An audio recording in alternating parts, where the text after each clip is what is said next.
Pre-intermediate 13.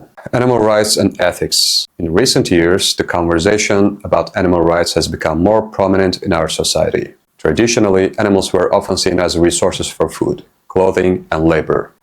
However, as our understanding of biology and animal behavior has improved, many people have started to question the ethics of how we treat other living beings. Scientists have proven that many animals are sentient, meaning they are capable of feeling pain, fear, and even joy. This realization has led to the growth of movements that advocate for better protection and legal rights for animals. One of the most debated topics is the use of animals in scientific research. While some argue that it's necessary for medical progress, others believe that it's crucial and that we should focus on alternative methods. Similarly, the conditions of animals in the food industry have come under heavy criticism. Many consumers are now choosing to buy products from companies that treat animals more humanely, or they are choosing to follow vegetarian and vegan diets. Protecting animal rights is not just about being kind. It's about recognizing that all living creatures deserve to live a life free from unnecessary suffering. As a society, we must continue to find a balance between human needs and our moral obligation to protect the animals we share the planet